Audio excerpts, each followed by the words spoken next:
Le Rwanda, c'est un petit pays qui doit devenir une grande nation.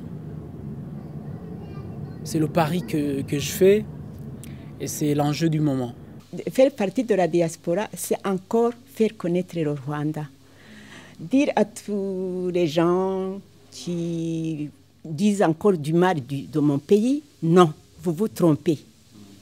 Et c'est pour ça qu'à l'étranger, la diaspora rwandaise doit vraiment se porter garant de défendre le Rwanda. Le cœur de l'Afrique, c'est déjà pris. La perle de l'Afrique, c'est l'Ouganda. Partant, disons, d'Arusha jusqu'à Kinshasa, le Rwanda est devenu le poumon des Grands Lacs. Le Rwanda, pour moi, c'est marrant. Je sens comme une mère pour moi. C'est la mère pour nous, parce que le Rwanda attend ses filles et ses fils de tous les horizons. La mer, vous voyez, l'océan, ce n'est pas quelque chose qui nous divise en fait, quand on y réfléchit et nous relie. Et donc, le Rwanda est plus près de nous que nous le pensons.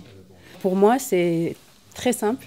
Le Rwanda aujourd'hui, pour moi, c'est cette multitude d'énergie à laquelle tout le monde veut participer, les étrangers comme les Rwandais et surtout les Rwandais. Je suis en France depuis 26 ans et aujourd'hui le Rwanda, mon pays que j'aime, que je vais accompagner dans cette aventure.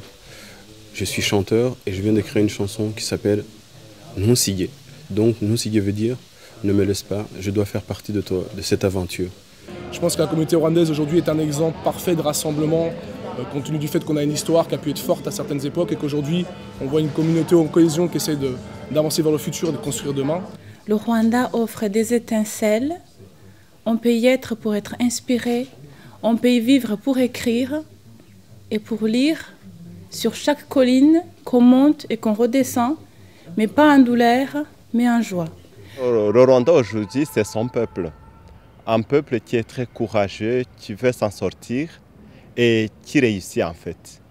Parce que si on va au Rwanda sur Internet, la technologie, ce que les gens font, les jeunes et l'envie qu'ils ont, moi je pense que le Rwanda c'est un pays de développement et c'est un pays qui y arrive. Qu'il a avancé d'une manière spectaculaire depuis 5-6 ans.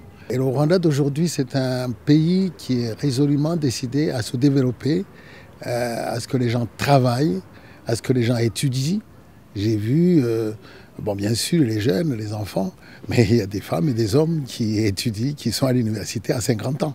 Et je trouve ça extraordinaire. Donc la connaissance pour moi, c'est une base pour pouvoir aborder tous les défis de la vie individuelle et de la vie d'un pays. C'est aujourd'hui un des pays les plus en avance sur tout un tas de domaines comme l'écologie.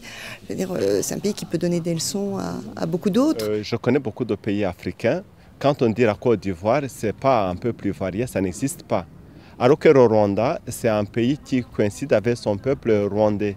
Et nous sommes tous rwandais, nous avons la même langue, nous sommes fils de frères et sœurs. En fait, c'est pour ça que je dis le Rwanda, pour moi, c'est le peuple rwandais.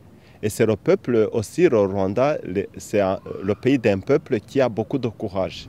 En fait, je vois tout ce que nous avons vécu. Et là où nous sommes aujourd'hui, ce n'est pas évident.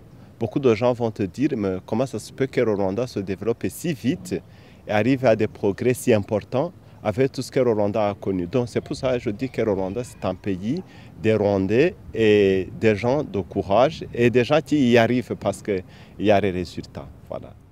Pour moi, le Rwanda, je le vois un peu comme un arbre qui est en train de pousser. Nous, les Rwandais, on fait partie des racines, c'est-à-dire que sans nous, l'arbre ne peut pas grandir. Quelque chose d'extraordinaire qu'on a pu créer aujourd'hui, que ces trois ethnies déjà qui se mettent autour déjà de ça, c'est un petit panier, les vanneries du Rwanda et les femmes, les hommes aujourd'hui qui se mettent ensemble à travailler. C'est ça pour moi qui explique l'évolution du pays, mais c'est pas venu comme ça, c'est parce qu'il y a eu un homme qui est derrière tout ça et qui dirige tout un peuple pour avoir, c'est très émouvant, mais quelque chose qu'on ne peut pas expliquer.